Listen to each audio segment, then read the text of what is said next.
Good afternoon. My name is Jennifer Gray. I am the Public Services Coordinator for the Library and Learning Commons here at Florida State College, Jacksonville, and we are happy to present this afternoon Murder, He Wrote.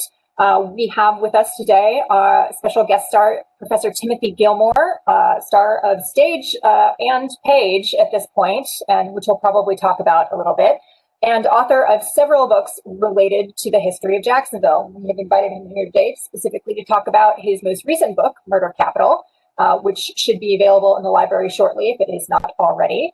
And I'm going to go ahead and let him get started. Professor GIlmore, take it away. Thanks, Jen. And thanks everybody for I was going to say showing up, but I guess tuning in, whatever the appropriate phrase is. So this is the new book, as Jen mentioned. It is Murder Capital, 8 Stories, 1890s to the 1980s. And so I thought what I would do is read real briefly and then talk a little bit, and I'm happy to, answer questions about, going about the research.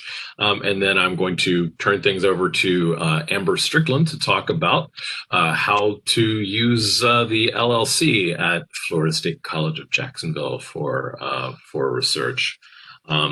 So the as the title indicates, there are 8 stories. They span pretty much a century.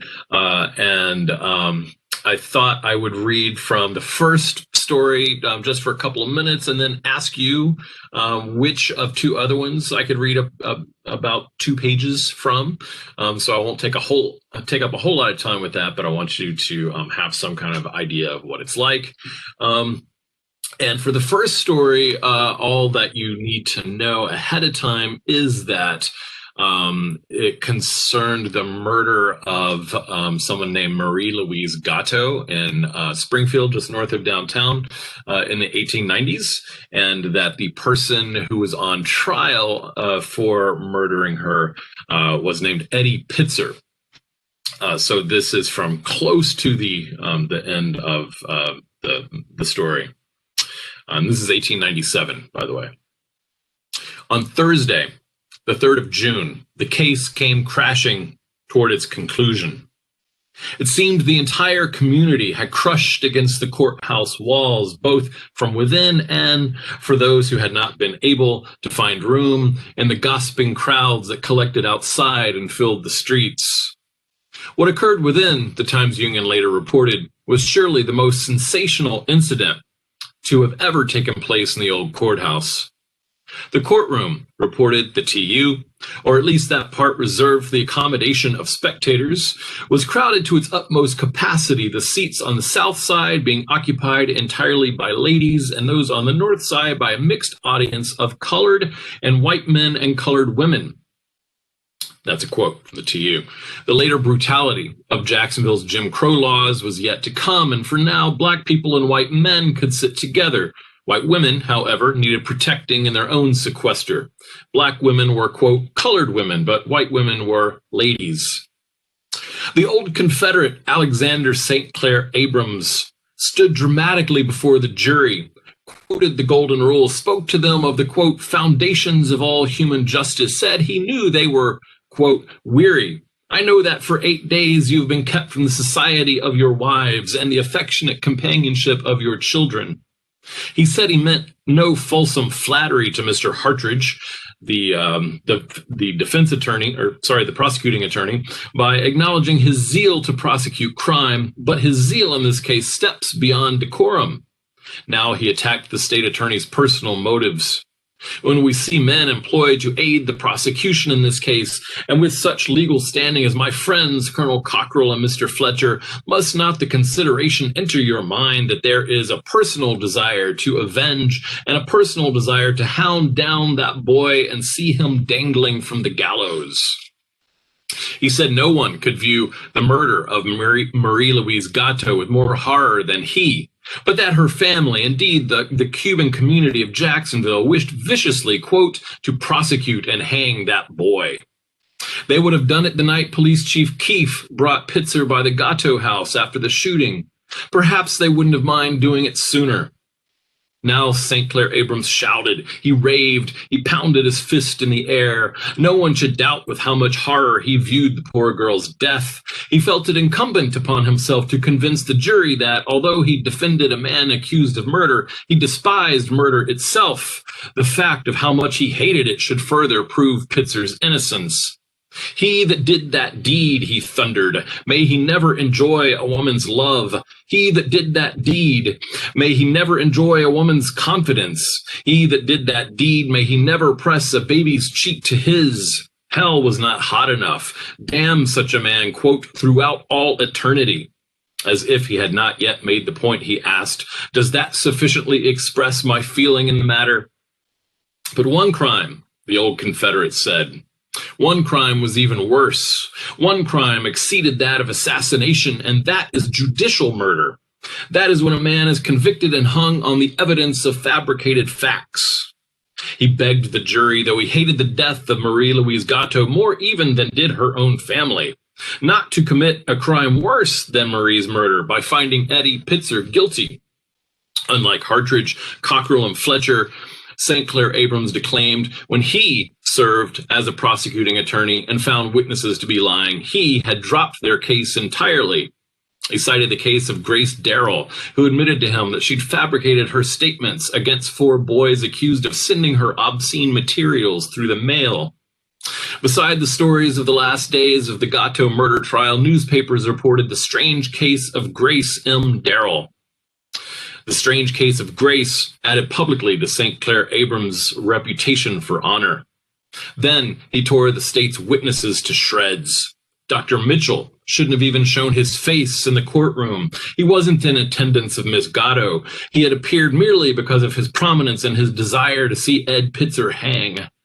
Duncan Fletcher, assistant attorney for the defense, should be ashamed for letting that, quote, colored young lady, Lulu Lee, beguile him with her charming infantile innocence. It made the old Confederate sick to his stomach.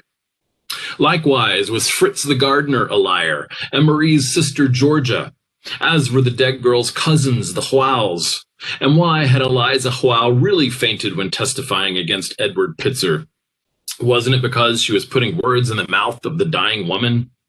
Indeed, St. Clair Abrams cried he hated to attack the dead girl's sister, but found it his imperative duty to spare no one in performing his duty. Georgia Gatto, the old Confederate, told the jury, hated the defendant. Every snap of her eye indicated her hatred, and every utterance showed her deep-seated revenge. The attorney would not, for a second, have the jury believe Georgia Gatto sought revenge for the murder of her sister. Her hatred for Pitzer came from elsewhere. What was at the bottom of that hatred, he said he did not know, but she hated him so much that her desire to see him hanging lifeless had eclipsed her grief for her sister.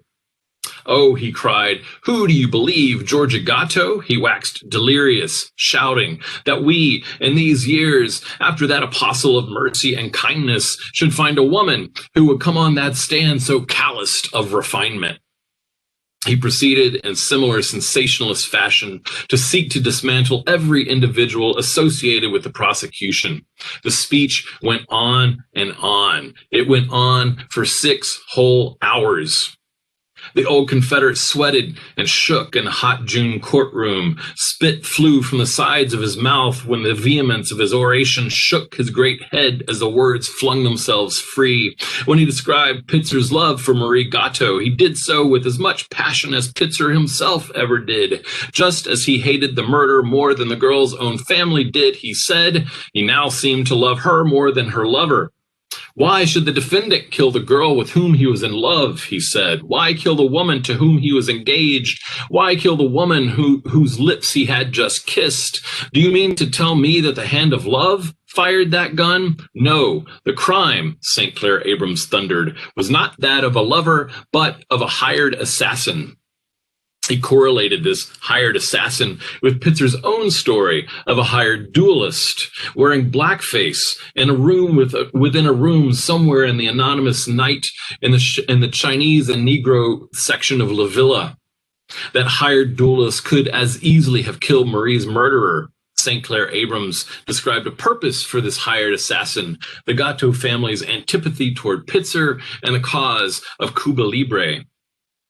The old Confederate reminded the jury of the, quote, disposition of Cubans, noted that two men besides Pitzer claimed marital engagement with Marie-Louise Gatto, further pointed out that both those men were also Cuban and that they had in fact left Jacksonville and Marie to fight for Cuba's independence from Spain.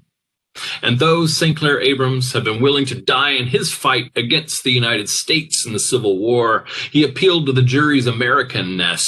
I beseech you 12 American jurors to protect this American boy from hate and revenge, he cried. He did not have to call it Cuban hate and revenge. As you would have, he roared, in future years, a jury to deal with your boy. So may you deal with this boy. My duty is finished. Yours begins. I hope your action will be such as you will not hereafter have anything in your conscience to tell you you have not acted right in this matter. St. Clair Abrams sweated explosively. His voice had grown hoarse. Spittle flew. His fists had turned crimson. His face had filled apoplectic with blood and then turned ghoulishly white. His wattles trembled. His jowls wobbled. His index finger slammed angrily in the air toward the god he repeatedly invoked. Then he prayed aloud for the defendant's mother and crashed. He staggered toward the judge and collapsed at the bench, his head turning back and forth deliriously. Deputy Sheriff McMillan and St. Clair Abrams' assistant attorney Dan Campbell caught him in their combined embrace and dragged him back to the judge's chambers. It took everything 3 physicians could muster to bring the old Confederate back from his exhaustion. He lay against a leather sofa and raved incoherently, believing himself still giving his closing arguments. Family members and legal and medical authorities came and went, and whenever the chamber door opened, his delirious ranting echoed out into the court. The court proceedings had ended for the day. The crowds did not dissipate. When St. Clair Abrams finally came to his senses, he cried out, "Where is that boy? They can't hang him. They haven't hung that boy, have they? Did I finish my speech?" Sorry. So much of this particular story is kind of mirrors the sensationalist style of newspaper writing in the 1890s. I just want, and the next thing I'll read won't be as long as that. It'll be quick. So I want to ask you guys. Yes, I'm looking at the chat. The disposition of the Cubans. This boy was in his 20s. So which should I read? Should I read a couple of pages from the story about 3 teenagers who shared a religious hallucination and psychosis, which led them to murder at Jacksonville Beach? Or should I read a tiny bit from the story about a white supremacist murderer who had a black male lover? I'm looking at the chat real quick. Teenage psychosis is my vote. Satanic panic. All right. Okay. So this will be shorter. Teenage psychosis it is. All right. Vera Gould was returning to Wales, to the country of her birth. Her husband had died the year before, and she was lonely. She planted a for sale sign in her front yard on 17th Avenue North, Jacksonville Beach. Later, Vera Gould's granddaughter, Kay Hester, stepdaughter of former Mayor Hans Tansler's chief aide Lex Hester, and niece of Jacksonville Sheriff's Office Public Information Officer Mike Gould, said she, her fiancé, and his sister had stabbed the 74-year-old woman to death, quote, to drive out Satan. After Kay Hester, Billy Lee Magnuson, and Billy Lee's sister Renee choked the elderly woman with a, quote, piece of metal, stuffed her mouth with paper, stabbed her to death with a butcher knife, placed the knife on the kitchen table, and set 5 small fires around the kitchen, police found them walking the neighborhood barefoot, quote, chanting strange phrases. They were arrested at 18th Avenue North and 3rd Street North by Fletcher Junior High just after 6 in the evening. Billy was 20 years old, both girls 19. Newspapers soon quoted Billy and Kay calling Vera Gould Satan, themselves the new Trinity, and Lex Hester the Antichrist. They'd had some kind of religious experience together in Savannah, Georgia, and North Carolina. Newspaper headlines called the murder a ritual killing, a ritualistic knife death, a satanic slaying, and the Satan killing.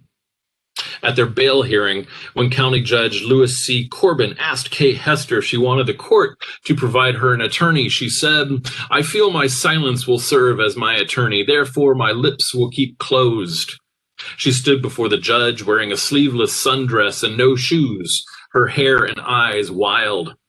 In her Florida Times-Union story, Jesse Lynn Kerr described Billy Lee Magnuson as, quote, "a tall, slender man with short, dark hair and a thin mustache."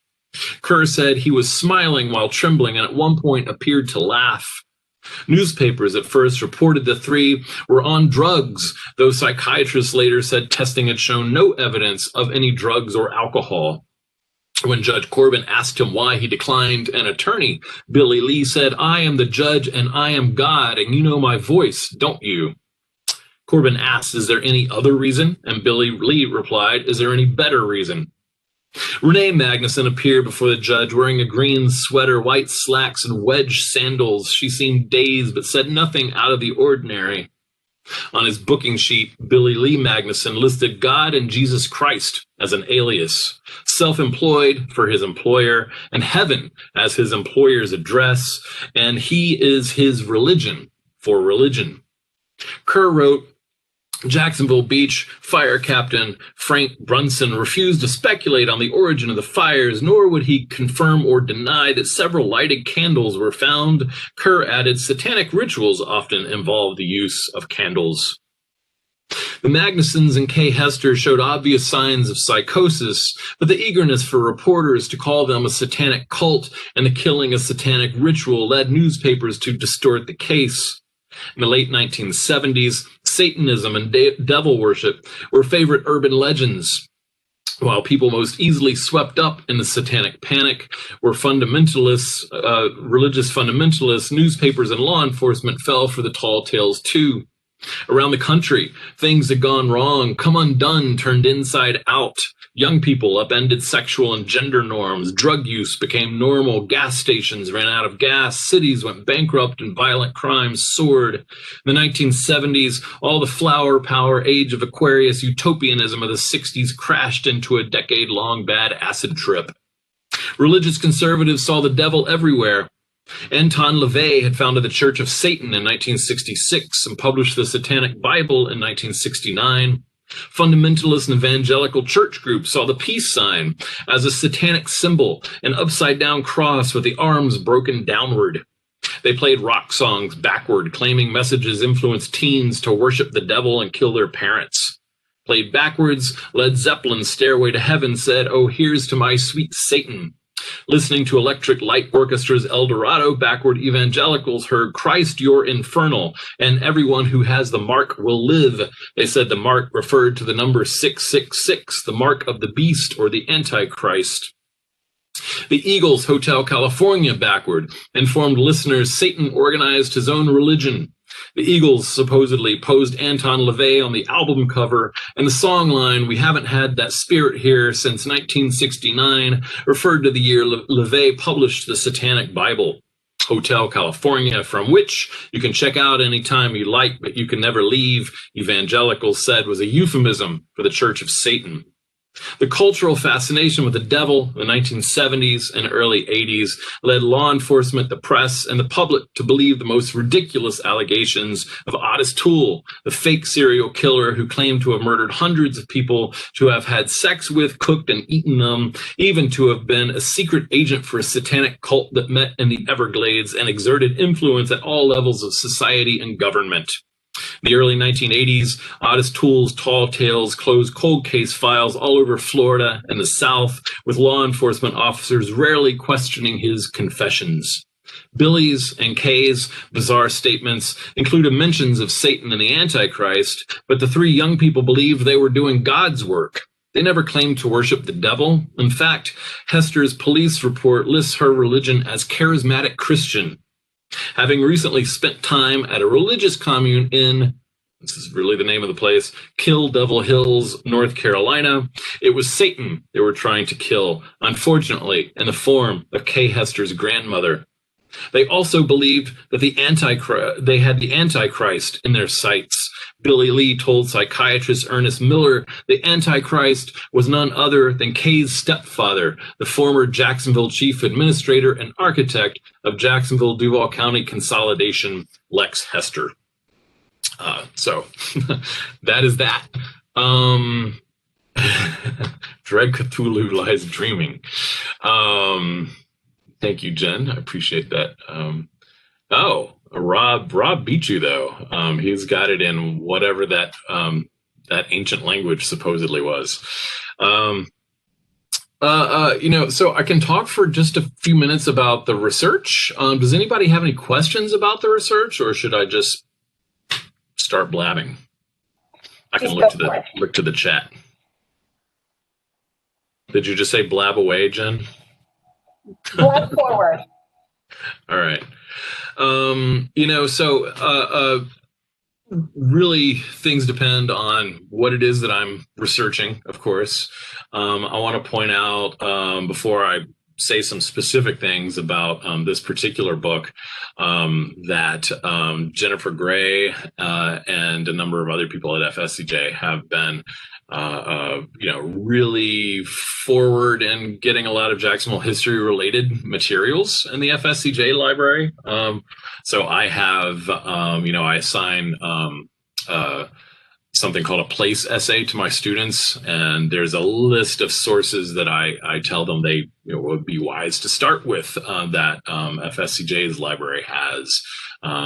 Things like, of course, Jacksonville's Architectural Heritage. If you know that book, which Wayne Wood and Joel McKeechin and several people put together years ago. I don't know of another city that has a book quite like it, to tell you the truth. It's incredible.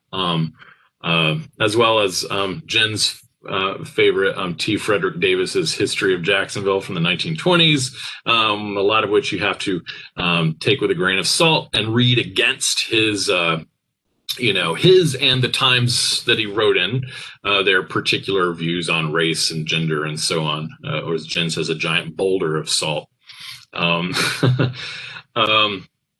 With these stories, so there are a few main avenues, and it depends on how old the case is that I was researching. For the Marie Louise Gatto case, there's really no replacement for the Times-Union's coverage from the time period. It can be frustrating trying to find Times-Union stories, because really what you have to do is you have to go to the fourth floor of the main public library, to the special collections, to the Florida collection in particular. I have subscriptions, as some of you do, to Ancestry and newspapers.com. And what can be really frustrating, those are wonderful resources, but what can be really frustrating is trying to research certain Jacksonville-related, stories or issues or people, and finding that you find sources about those things, if you do find them, from newspapers in Tampa and Miami and Ocala and Tallahassee and everywhere but Jacksonville, because the Times-Union never digitized its sources. So the Florida Times-Union, Jacksonville's main newspaper for 100 and however many years, its stories are not in those databases, which is pretty frustrating. But the main library and the people in special collections there they're wonderful people. They have great resources.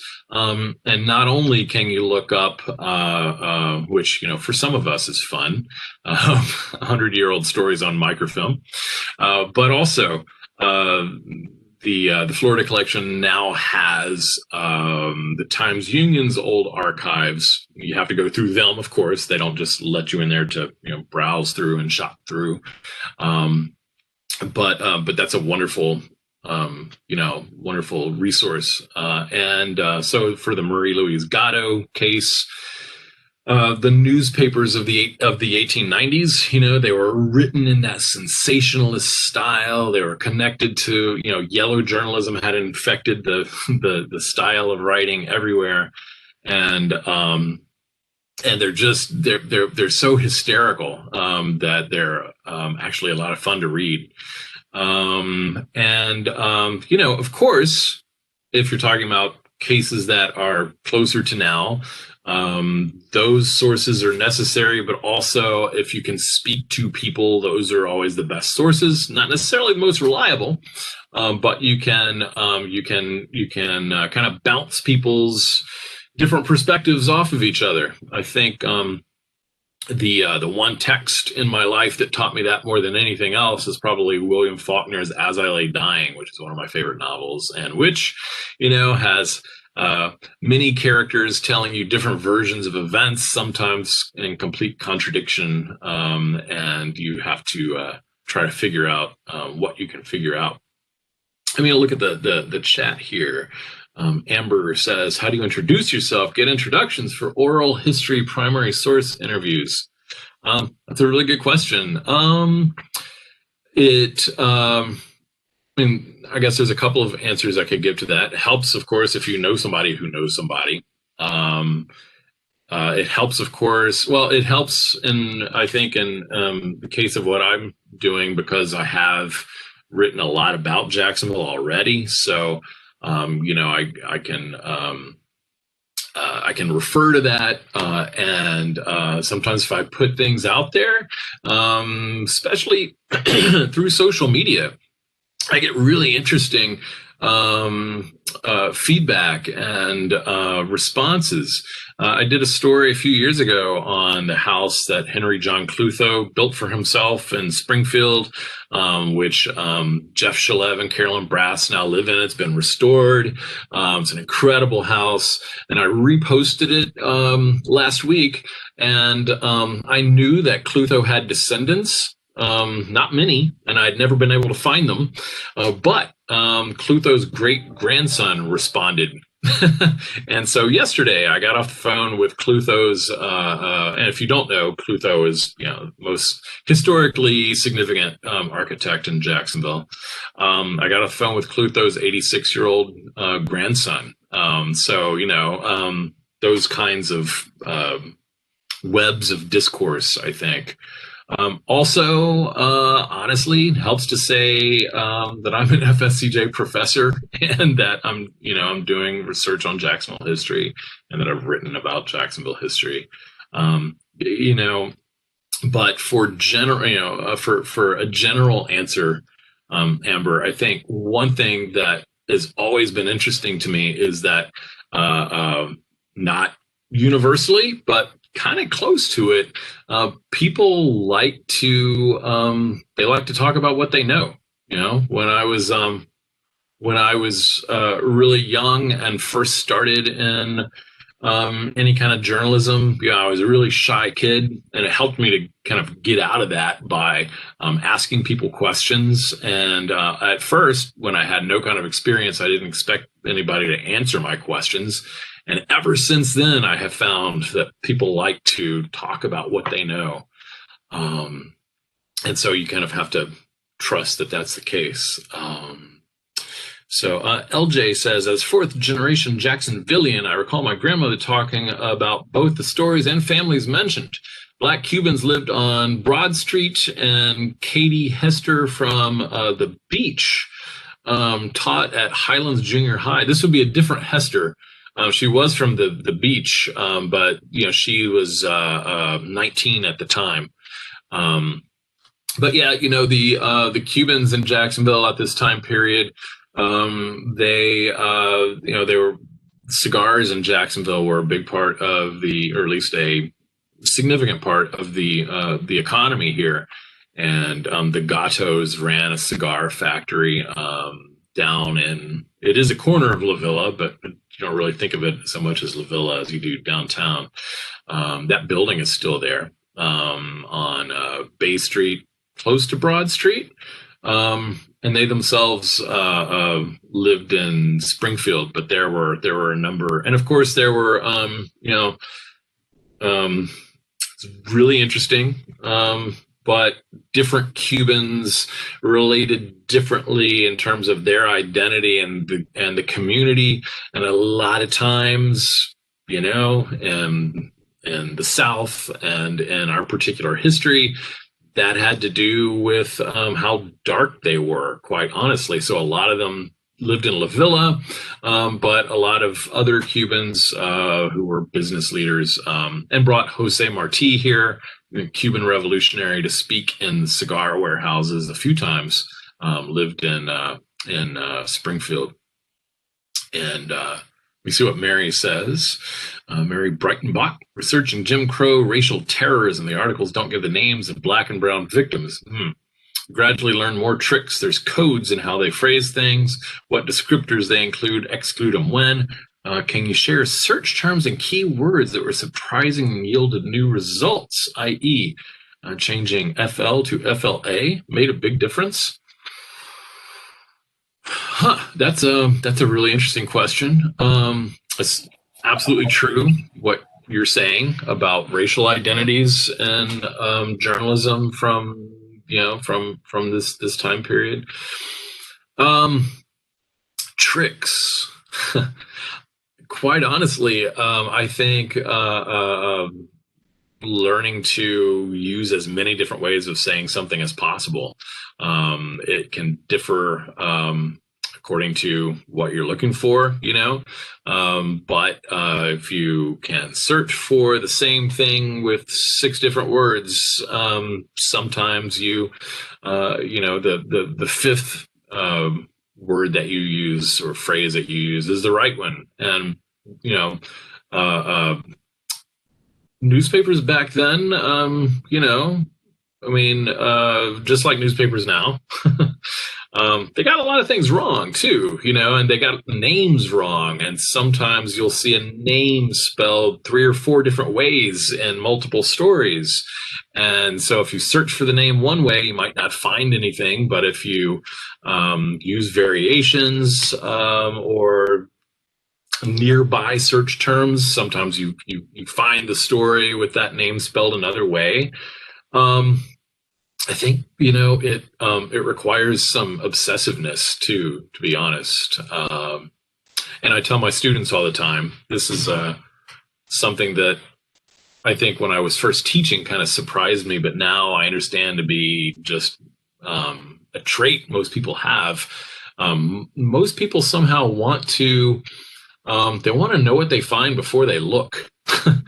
They want to, if there's a research project, they want to know what they're going to argue before they do the research. And in a sense, I understand that, especially if you already have strong opinions on something. But I'm constantly telling students to, be okay and be comfortable with the discomfort of not knowing what's out there and what you're going to find, and opening yourself to, trying to see in as many different ways as you can.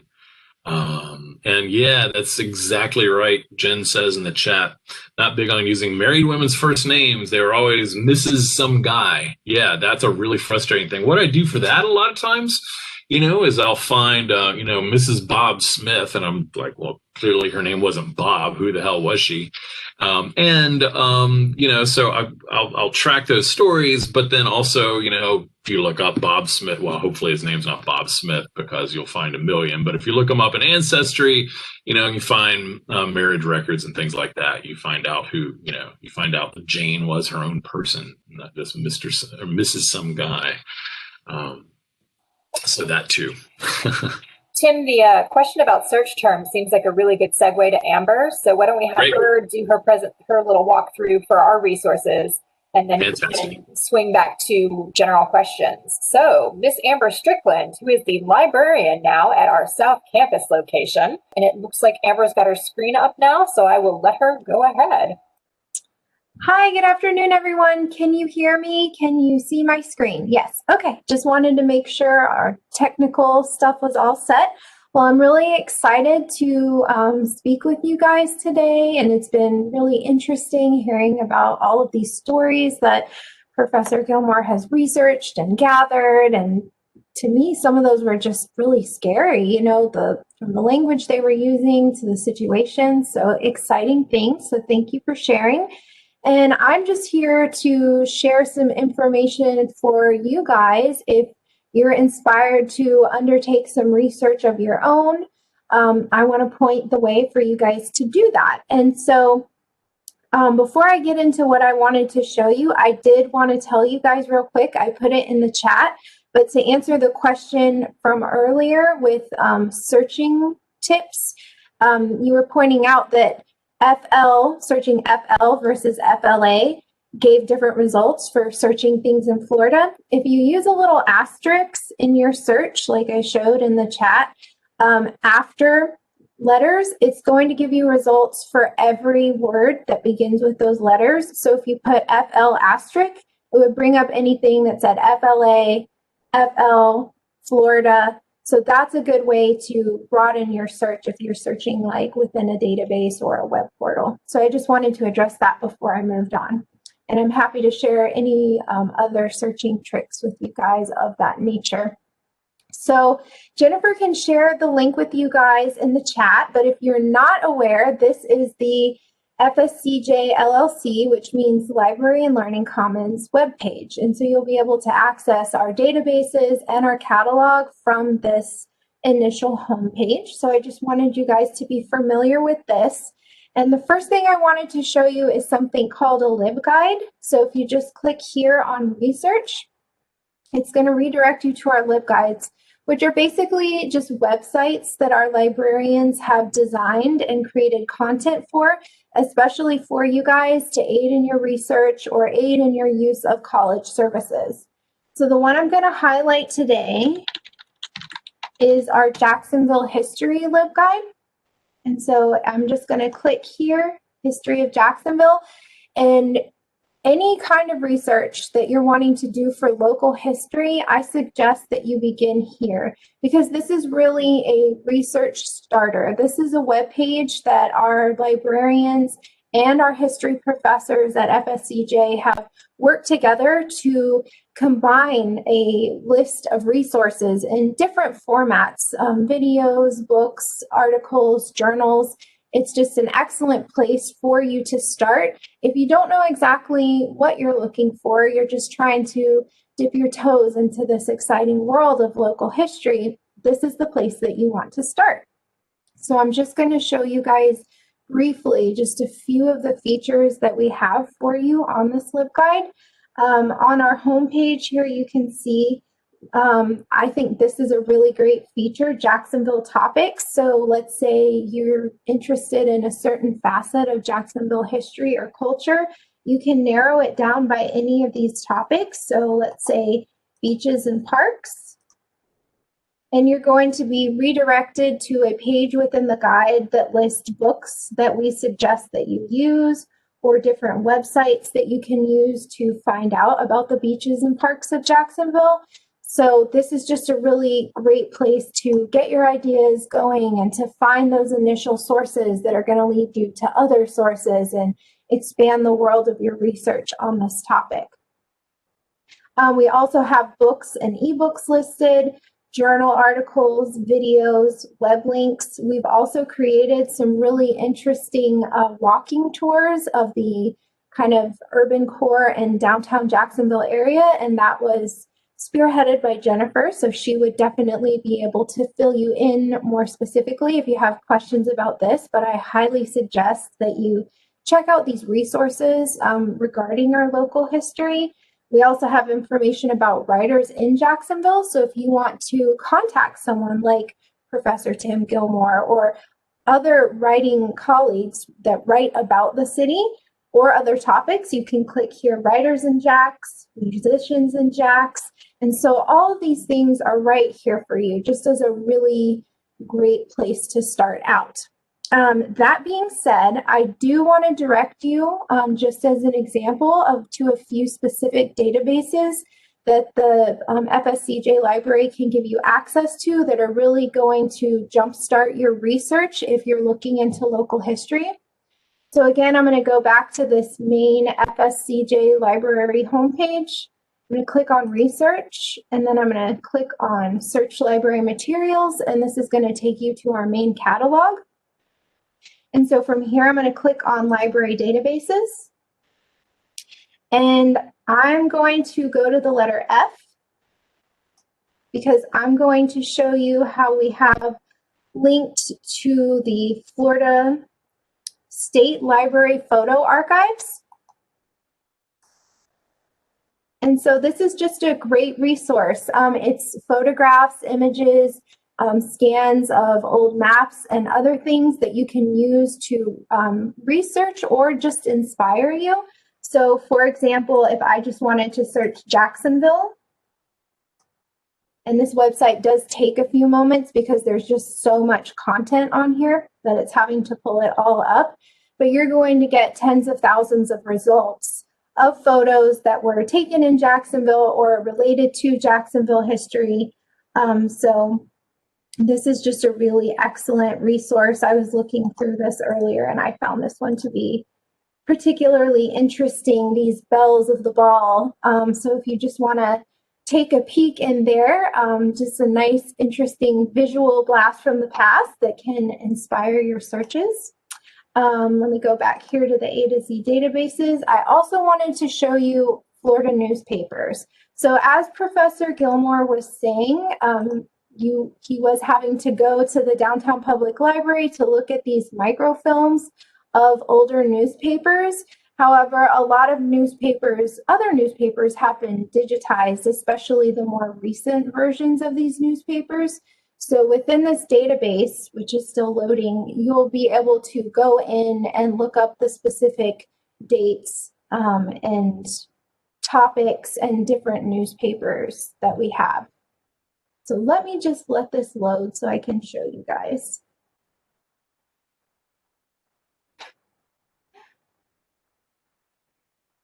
Okay, here we go. So these are all of the different news sources.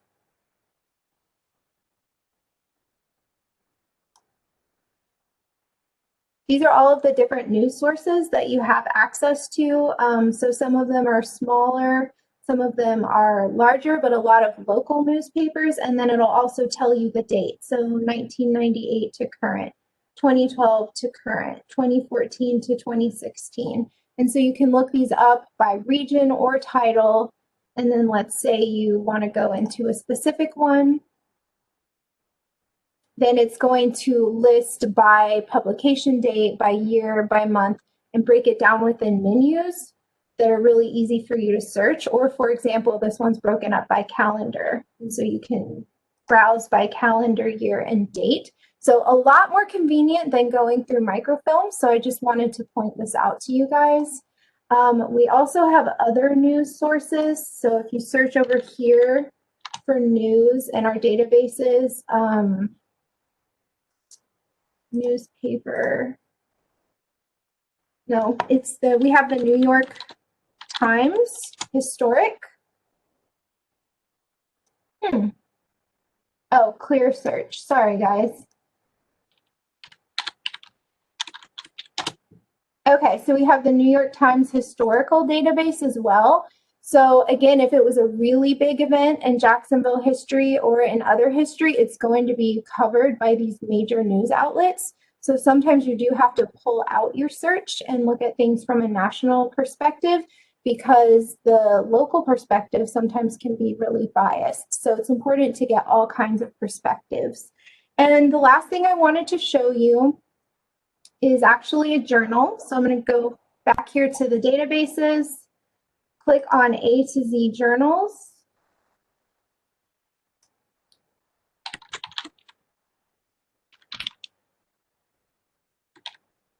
And the Florida Historical Quarterly is going to be a really useful resource for you. And this is an open access journal.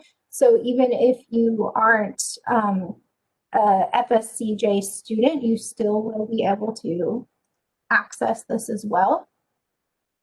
And so this is just going to have journal articles from people writing in the Florida Historical Quarterly for the past over 100 years. And again, you'll be able to jump through this menu and find different topics. So I'm going to stop sharing my screen for the moment because I can't currently see if there are any. Wait, let me see if I can bring up the chat. No questions in the chat yet. Okay. So that is mainly what I wanted to show you guys, just some great places where you could start doing research of your own. And again, I'm focused on local history. We also have resources for wider Florida history and other history within the United States and otherwise, but I was just highlighting these resources specifically for this presentation.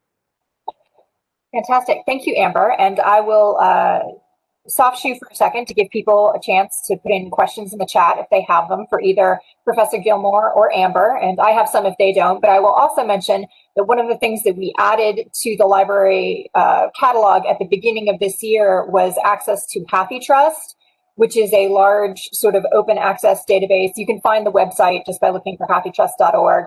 And it's a compilation of digitized historical material going back several hundred years, but we actually flipped a toggle in the library catalog settings so that now if you do search through our library catalog, you also get hits in HathiTrust, which can pull up a lot of really older historical material that you might have to go digging around elsewhere for. So hopefully that makes it convenient for people as well. Let's see, we have a comment from LJ, and she wants to remind us that we can also use Boolean search logic for and, not an or when you're searching to help you narrow those fields down. And let me see, do we have any other questions? So I will circle back to some of the questions that I had, and I'll go back to Professor GIlmore on this one.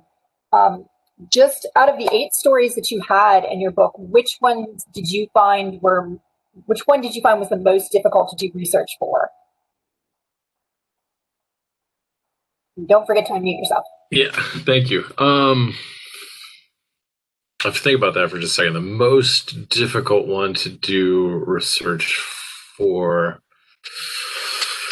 you know what? I don't think that one jumps out at me as being particularly harder than the others. I would say, actually, I think it would be a story called Blackout in Pickettville. And Pickettville being a rural community in West Jacksonville. This is not from a long time ago. This is from 80s and 70s and 80s and 90s. And it has to do with a serial killer named Patrick Allen Harold, who is not very well known. I started down this particular story because a police officer who had read some stories on Jack's Psycho Geo got a hold of me and said, "Have you ever heard of this guy?" And I had not. She told me about her interactions with him, and she had known a couple of the prostitutes that he had murdered.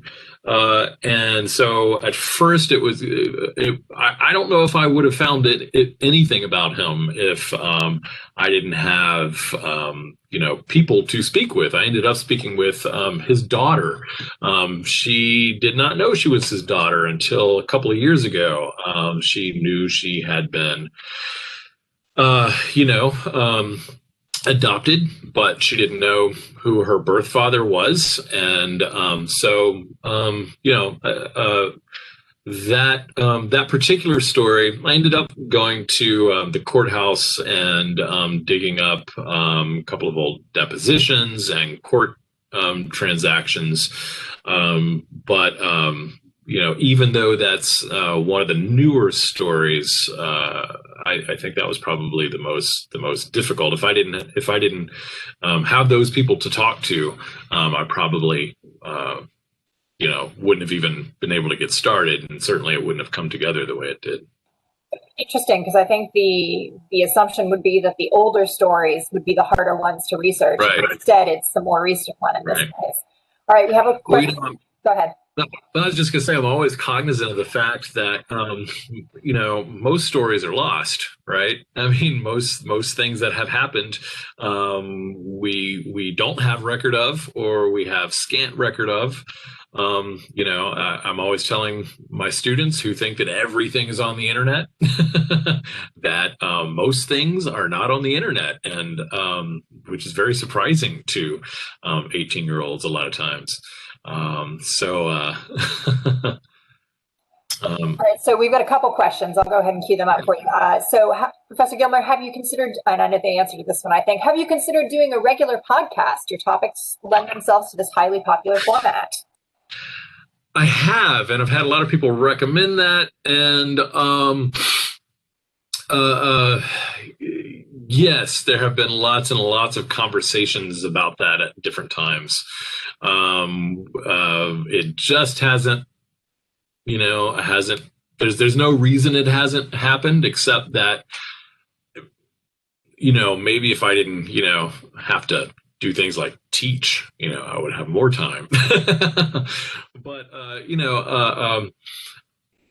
Jack Psycho Geo has been around since going into the 9th year, soon, and so that is I'm constantly in this kind of pattern of research and write, and I love writing. That's what is really natural to me. But I'd love to do a podcast if somebody, what would be the incentive if somebody came to me and said, hey, I've got this I'm going to manage the whole thing, then that would be great. But, as far as taking it upon myself to get it started, it's something I would like to do, but I haven't found, the time or the way to do that. Victoria's holding something up to the screen. Oh, something that looks like my book. I will recommend, and I think you were a friend of Lindsay Kilbride who did this, but WJCT put out a podcast a couple years ago called Oddball, which was sort of a fun, it's got a very Jack Psycho Geo feel for those of you who are looking for that. So it is not actually a Tim Gilmore joint, but we can recommend it as a good time. And then I will actually put another podcast in the chat in a minute, which is Unfinished Deep South, which is it is not local to here. I believe it's a story from Mississippi or Alabama, but it is an excellent sort of guide as to how it's an investigation into a lynching in the Deep South. And it is an excellent example of how to do local history research from a couple of journalists, and I cannot recommend it highly enough. Let me see. I think we had another question for you from Romana. She is asking Professor Gilmore, why is it that most of your stories are about murder? Believe it or not, they're not. Well, the stories in this book, of course, are all about murder. And this started 7 years ago when I gave a talk to the Jacksonville Historical Society. And at that time, I had just written Stalking Otis Toole. And I was talking to the person who was the president of the Historical Society at the time, Emily Liska. And I've always thought this is kind of funny, but she said, you could do a talk. And I was like, really? Otis Toole? And she's like, well, that would be too dark, but you could do a talk on the history of murder in Jacksonville. I don't know how that's less dark. But I found a couple of these stories then, and had always wanted to explore them further. That was the genesis for this book. But, I don't always make it, but I try to do a story a week on my website. And those stories are all based in a particular place. So a lot of times if it's a particular historic house that I'm interested in, that I'm trying to find out what's the story, then, the last one I did was actually on the Greek Orthodox Church on Atlantic Boulevard that Ted Pappas was the architect for, and it goes into the history of the Greek community in Jacksonville. The book that I did before Murder Capital was channeling Anna Fletcher, who was, she was one of the people who started the Jacksonville Women's Club more than 100 years ago. And I hate to say this is who she was this way, but she was the wife of the 27-year senator from Jacksonville, U.S. Senator Duncan Fletcher, who had also been mayor of Jacksonville a couple of times. But she was a spiritualist, and she wrote a couple of books about holding seances and things like that. She actually argued against Harry Houdini before Congress. So that was the last book that I did before this. The biggest book that I've written is about Eartha White, who was most important humanitarian leader in Jacksonville's history, I would argue, in the state's history. So they're not all about murder. There are some other topics too. And thank you, Rob. I'm just looking at Rob's comment there too. Sorry. So, as you've mentioned, some of these stories are ones that have, I think, appeared on JackPsychoGeo previously that you've been kicking around for a few years. So what is the process like for you when you are taking a story that's appeared on your website and transitioning it to the book? Like, do you go back and revise? Do you do additional research? Do you just... I do that sometimes, but rarely. I like for the things that, obviously I can't keep them separated. I can't keep JackPsychoGeo, which, as Joe pointed out, has more than 500 stories on it now. I can't keep that separate from the research that I'm doing on a book. But while there are a couple of stories where I do that, like there is a story about Johnny May Chappelle on JackPsychoGeo, and there is a longer story about Johnny May Chappelle in Murder Capital. But if I do adapt it, then the printed version is longer, and parts of it are revised. I realize that people reading on the screen is a different experience than reading on the page, and that people treat them differently. People behave differently according to one format they're reading in versus another. Attention spans are different, etc. But usually, not always, but usually the JackPsychoGeo stories are only on JackPsychoGeo. And if any version of them does appear somewhere else, then in print they're longer and more fully developed, I'd say. Thank you. All right, so we have another question in the chat from Mary, and she asks, so the murder stories find you or a happenstance? Has there ever been a story that was a black hole, a void of information that drew you in? You thought there was something that should have been there, and it turned out there was. Mary, you ask hard questions. Well, I think, Professor GIlmore, you do a lot of work on racial terror and lynchings, and those tend to be gaps in at least the standard information, I think, like regular newspaper coverage. Oh, sure. So this is I want to make sure I'm understanding the angle of the question. So this is a story that so I'm drawn in because there seems like there's a void of information in the first place. Oh, okay. Yeah. Sorry. I think I understood the question differently a little bit. Sure. Yeah. And Jen, that is certainly one answer to that. Mary knows about this story. There was so I have a story on my website about a Black community called Phillips that existed about 100 years ago, and as I think LJ also mentioned earlier, the way racial crimes were written about a long time ago, leaves a lot to be desired, right? So this particular story that I'm thinking of that I found in a newspaper that happened in the community called Phillips, I think it was 1913. It's around there. I think it was 1913. And it was about these two. I just stumbled on this story, and this is macabre, okay? But it was about these two Black men who had been murdered in their house. They had been decapitated, and then their house was set on fire. And the story ended by saying that the sheriff was investigating it to see if maybe it was a homicide. And I don't know what else it could have been because, and an axe was found nearby. And I don't know how else, and they were decapitated in their beds. I don't know how, it wasn't a virus,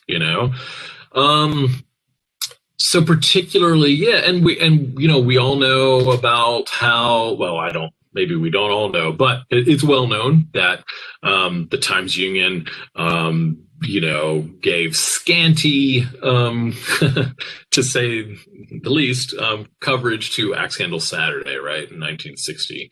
And Life magazine actually reported more on it than the Times-Union did. In fact, with the Johnny May Chappelle story, which was when 4 years later, 1964, there was racial violence in downtown Jacksonville, and there was, people were protesting to desegregate downtown Jacksonville, and Mayor Hayden Burns said Jacksonville would never desegregate, and he deputized firefighters and a lot of other people as police officers, 500 people as police officers to deal with peaceful protesters. And violence ensued, and these four young white men went and they were mad about, sit-ins and things that were happening. So they went and they just driving around looking for a black person to shoot. And they found Johnny May Chappelle on the north side, and they shot her from their car and murdered her. That has since gotten a lot of national attention. I mean, Oprah Winfrey has talked about it, but the way it was covered at the time, I